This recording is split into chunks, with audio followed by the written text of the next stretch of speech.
वो big boss OTT season 2 का खुमार अभी उतरा नहीं था कि भाई बिग बॉस सीजन 17 आ गया। तो चलिए भाई शुरू करते हैं आज के प्रीमियर का रिव्यू। कैसे थे ये हमारे 17 कंटेस्टेंट्स, किसकी एंट्री कितनी धमाकेदार रही, जानदार शानदार दमदार रही, कौन किस पर भारी पड़ सकता है, और शुरुआत से ही किसने गेम खेलना शुरू कर दिया है और जो अपने उंगलियों पर बाकी कंटेस्टेंट्स को नचाने की काबिलियत रखता है, भाई ऐसा कंटेस्टेंट कौन है घर के अंदर। यहाँ पर खेल दिल दिमाग और दम का है। भाई बिग बॉस ने खर्चा भी बहुत किया है इस बार।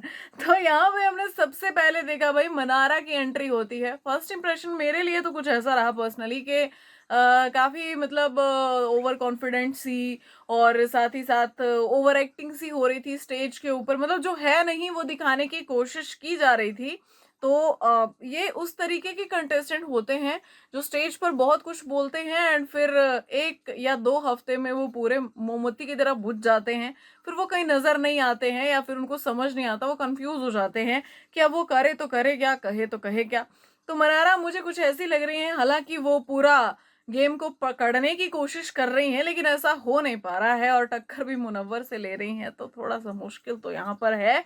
अब मुनव्वर पर आ जाते हैं भाई। सेकंड जो हमारे कंटेस्टेंट रहे वो मुनव्वर फारूकी रहे, और मुनव्वर का गेम हम सभी ने लॉकअप में देख रखा है, तो हम सभी जानते हैं कि मुनव्वर जो है दम तो बिल्कुल इस्तेमाल नहीं करेंगे, दिल थोड़ा बहुत उनका आड़े आ जाता है, लेकिन उनका दिमाग बहुत ज्यादा चलता है, खासकर बात आती है गेम की।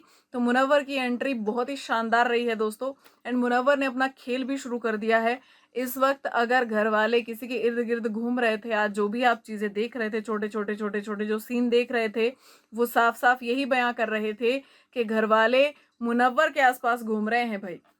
मुनव्वर को कन्फेशन रूम में सबसे पहले जाने का मौका मिला, एंड मुनव्वर ने भाई नील भट्ट को तो एकदम ठंडा और बोरिंग ही डिक्लेयर कर दिया। तो यहाँ पर देखा जाए तो मुनव्वर इस वक्त सबसे ज्यादा एक्टिव कंटेस्टेंट नजर आ रहे हैं। बाकी के लोग जो सिर्फ घर का मुआयना कर रहे हैं, वहां मुनव्वर ने अपना गेम खेलना भी शुरू कर दिया है। उनके जो पंचेस आते हैं, जो उनकी कॉमेडी की टाइमिंग है, उस सबसे तो हम वाकिफ ही हैं। उनकी स्टैंड अप कॉमेडी के सब कायल हैं भाई। तो अब जब वो बिग बॉस के घर के अंदर आए हैं और जब लोग उन्हें इतने वक्त से देखना चाहते थे, तो एक्चुअल में वो तहलका मचाने वाले हैं। तो यहाँ पर इस वक्त जो मुझे सबसे स्ट्रॉन्ग कंटेस्टेंट लग रहा है, अभी फर्स्ट इंप्रेशन के हिसाब से भी और घर में एक्टिविटी के हिसाब से भी, वो मुनव्वर ही है। मुनव्वर वही कंटेस्टेंट है जो अपना काम बहुत ही आसानी से दूसरों से निकलवा भी सकता है और उनको पता भी नहीं चलता। इस तरीके से मुनव्वर अपनी गेम खेलते हैं। उसके साथ साथ भाई अब एंट्री हुई नील भट्ट और ऐश्वर्या शर्मा की। देखा जाए तो काफी एनर्जेटिक एंट्री थी, लेकिन घर में थोड़े खोए खोए से नजर आए। कुछ इतना ज्यादा ऐसी कोई वार्तालाप इनकी सामने नहीं आई। जो है एंट्री काफी अच्छी रही थी, काफी अच्छा कपल है, प्यारा सा क्यूट सा, एंड एक दूसरे को सपोर्ट करने वाला। लेकिन ये कपल क्या गेम में खरा उतर पाएगा, ये फिलहाल इसको जानने में मुझे लगता है कि 2 से 3 हफ्ते लगने वाले हैं इनकी परफॉर्मेंस के बेस पे। फिर हम बात करेंगे कि भाई क्या गेम में ये खरे उतर पाए हैं। हालांकि दोनों की केमिस्ट्री बहुत अच्छी है, दोनों को साथ में बहुत पसंद भी किया जाता है, दोनों बहुत समझदार भी हैं। तो देखना ये है कि भाई गेम में कैसे अपने आप को ये ढालते हैं, क्योंकि फिलहाल ऐसा है नहीं। जिस तरीके से मुनव्वर अपना गेम शुरू कर चुके हैं, इन दोनों का ऐसा नजर नहीं आ रहा है दोस्तों। उसके बाद यहाँ पर एंट्री नावीद सोल की भी हुई दोस्तों। ये थोड़े से भाई ये कॉम्बिनेशन है इटालियन और पर्शियन का, ये दोनों हैं, तो ये फिलहाल क्यों है ये सीरियसली समझ नहीं आया, लेकिन ये हैं। और बिग बॉस को अब आदत सी हो गई है कुछ ऐसे कंटेस्टेंट्स जो है घर के अंदर लाने की, तो ये हैं, बस इनको हम देखेंगे। उसके बाद बात करें यहाँ पर UK07 राइडर की, यानी कि हमारे अनुराग डोभाल की। तो अनुराग जो है काफी एनर्जेटिक उनकी एंट्री रही, सब कुछ बहुत बढ़िया रहा। एंड सबसे बड़ी बात है, एक बहुत बड़ा फैंडम अपने साथ लेकर चलते हैं, बहुत बड़ा फैन बेस है उनका, बहुत सारी सपोर्ट है उनको। लेकिन हमने ये भी यहाँ पे नोटिस किया कि जैसे ही घर के अंदर उनकी एंट्री हुई, वो थोड़ा सा घर के अंदर जाकर खो गए, लोगों के बीच में जाकर खो गए। नजर नहीं आ रहा था कि भाई अनुराग गए तो गए कहाँ। लेकिन मुझे लगता है ये जो हमारी समस्या है, ये कल एपिसोड में दूर होने वाली है, क्योंकि कल भाई काफी लड़ाई झगड़े इनके हो रहे हैं। तो फिलहाल एंट्री के बेस पे अगर जज किया जाए और आज की इन्वॉल्वमेंट के बेस पे जज किया जाए तो अनुराग का भी काफ़ी ठीक-ठाक रहा है, क्योंकि इनकी जो एंट्री थी वो काफ़ी जो है शानदार लगी, दमदार भी लगी। लेकिन घर में थोड़ा-सा इनका फिलहाल मिसिंग होना, ये थोड़ा प्रॉब्लमैटिक है। अगर इस पर वर्क हो जाए तो भाई मज़ा आ जाएगा, जो कि शायद कल होने वाला है। अभी कल देखेंगे, ज़्यादा जज नहीं करते हैं। उसके बाद दोस्तों यहाँ पर सना रईस खान, ये क्रिमिनल लॉयर हैं, इनकी एंट्री हुई। अब समझ नहीं आ रहा कि भाई बिग बॉस क्या करना चाहते थे, मैं ज़्यादा इसके बारे में नहीं बोलूँगी। फिर जिग्ना वर्मा, ये एक्स रिपोर्टर हैं भाई, और ये अरेस्ट भी हुई थी कुछ चीज़ों को लेकर, कुछ मैटर को लेकर, इनकी भी एंट्री हुई है। हालाँकि घर के अंदर जाते ही ये दोनों गायब हो गईं। उसके बाद यहाँ पर दोस्तों हमारे बिग बॉस जो हैं उन्होंने एक रूम चूज़ करवाने का जो कार्यभार था वो मनारा को दे रखा था, जो कि कोई भी उनकी बात नहीं सुन रहा था। और मुनव्वर को इसीलिए कन्फेशन रूम में बुलाया गया, क्योंकि मुनव्वर ने सबके दिमाग में डाल दिया था कि कुछ ना कुछ मनारा का गेम है, इसमें इसको कुछ ना कुछ फ़ायदा होने वाला है। तो मैं विश्वास नहीं करता, मैं कोई मकान अपने लिए नहीं चूज़ करूँगा, ना दिल, ना दिमाग, ना कुछ भी नहीं। मैं पहले बिग बॉस को सुनूँगा, फिर ही आगे का प्रोसेस होगा। तो बिग बॉस ने कन्फेशन रूम में बुलाया और कन्फेशन रूम में भई मनारा ने मुनव्वर को बोरिंग कह दिया। एंड यहाँ पर साथ ही साथ ये भी कह दिया कि ये फुटेज लेना चाहता है बिग बॉस से, ताकि बिग बॉस इसको पूछे कि भाई तुझे कौन सा रूम चाहिए, इसलिए ये सारा ड्रामा कर रहा है। ऐसा कौन होता है जो विश्वास नहीं करता है। लेकिन मुझे लगता है भाई मुनव्वर यहाँ पे बहुत सही अपनी गेम खेल रहे हैं। एक्चुअली बिग बॉस पिछले सीजन में ऐसे टास्क देते आए हैं कि भाई तुम ऐसा ऐसा कर लो, फिर तुम कैप्टन बन जाओगे। सीजन 16 हम कैसे भूल सकते हैं। सबसे पहले निमृत कौर आलूवालिया की एंट्री हुई थी, उन्हें भाई ये टास्क दिया गया था कि उन्हें सबको बेड अलॉट करने हैं अपने हिसाब से, और उसके बाद वो घर की कैप्टन बन जाएंगी। तो इस तरीके से उनको कैप्टनसी मिल गई थी। तो मुनव्वर अपना हर एक कदम फूक फूक के रख रहे हैं, एंड बिग बॉस ये बात जानते हैं। लेकिन मनारा जो है फिलहाल प्रिटेंड कुछ और कर रही हैं, लेकिन उनकी समझ में गेम नहीं आया है, ये तो बहुत ही क्लियर है। अभी तक तो बिल्कुल नहीं, मतलब उनका गेम शुरू ही नहीं हुआ है, और मुनव्वर गेम में मुझे लगता है 2 स्टेप आगे निकल चुके हैं। तो यहाँ पर मुनव्वर ने नील को बोरिंग कहा है। मुझे लगता है आने वाले वक्त में ये चीज़ यूज़ हो सकती है मुनव्वर के खिलाफ। उसके बाद हमारा अगला कपल था अंकिता और विकी, और इन दोनों की एंट्री काफ़ी अच्छी थी भाई। ये रोमांटिक कपल हैं, और अंकिता जो है मुझे बहुत ही एकदम सटीक विचारों वाली लगती हैं। वो झिझकती नहीं हैं अपनी बात दूसरे के सामने रखने में, और ये शायद आज का प्रोमो भी हमें बता रहा है, क्योंकि UK07 और अंकिता लोखंडे की लड़ाई हो रही है कल ड्यूटीज को लेके, तो वो पता चल जाएगा। हालांकि घर के अंदर जाकर खो ये भी गए थे, लेकिन भाई इस तरीके से भाई इकट्ठे करके ना कुछ लोगों को तो ग्रुप में भेजा है अंदर। भाई अगर तुम लोग अकेले अकेले उनको एंट्री नहीं दे सकते और तुम्हें लगता है कि भाई ये ग्रुप में ही जाना डिजर्व करते हैं, तो पहले बाहर से छांट के क्यों लाए थे भाई उनको।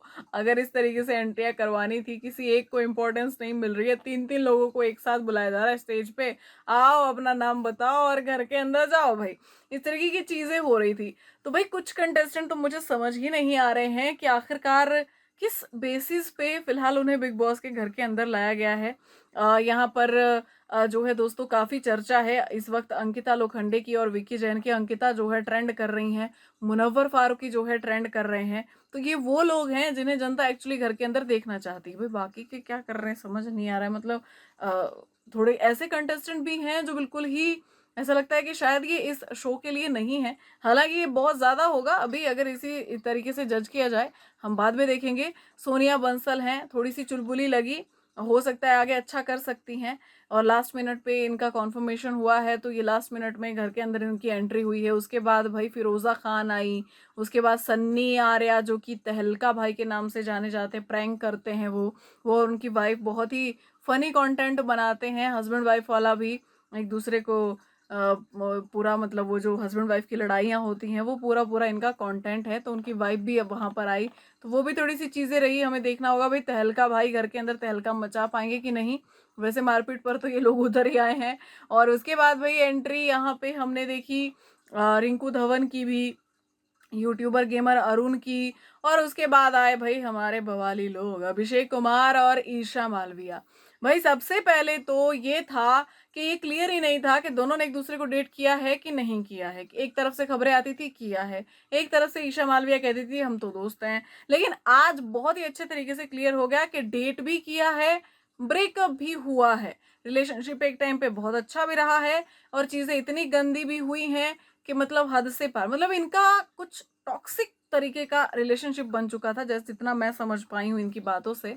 ईशा मालवी ऐसा लगता है कि उन चीज़ों को नकारने की कोशिश कर रही थी, लेकिन अभिषेक ने सारे खुलासे कर दिए, तो ईशा ने भी बोल दिया कि भाई ये वॉयलेंट था बहुत ज़्यादा, ये फिलहाल जो है थोड़ा मारपीट पर उतर जाता था, जिस पर अभिषेक ने भी बोल दिया कि तुमने भी मेरा मुंह नोचा था, सारे नाखून तुमने मुंह पे लगा दिए थे, मेरा नाक नोच दिया था, ऐसा कर दिया था, ऐसा वैसा कर दिया था। एंड फिर बहुत सारे खुलासे सलमान खान के सामने हुए भाई। तो एक तो पहले इंटरव्यूज में डिनाई कर रही थी ईशा मालविया, फिर उधर जाकर उन्हें वो भी मानना पड़ा। तो क्या सच क्या झूठ, कौन सच बोल रहा है कौन झूठ बोल रहा है, फिलहाल आने वाला वक्त ही बताएगा, लेकिन बहुत सारी चीजों पर से पर्दा उठ चुका है। एंड लोगों को एक चीज तो कंफर्म हो चुकी है कि दोनों का लफड़ा तो था, एंड ये रिलेशनशिप काफी टॉक्सिक भी हो चुका था। एंड यहाँ पर अभिषेक ने खुद कबूल भी कर लिया है कि वो बहुत ज्यादा पॉसेसिव भी थे।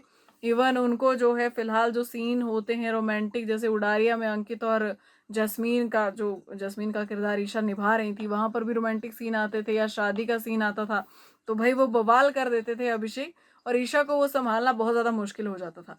तो भाई अगर इस लेवल की पॉजिटिवनेस थी, तो फिर ये रिश्ता जो है वो काफी खराब था और काफी टॉक्सिक था।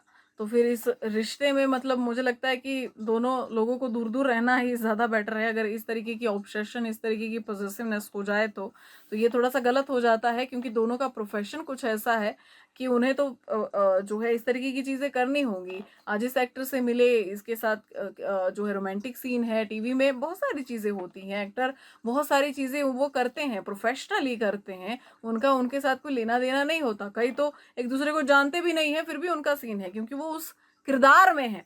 तो यहाँ पर फिलहाल जो है अंडरस्टैंडिंग का भी थोड़ा सा प्रॉब्लम लगता है, लेकिन ये बहुत ही अर्ली स्टेज है भाई इस चीज को डिस्कस करने की।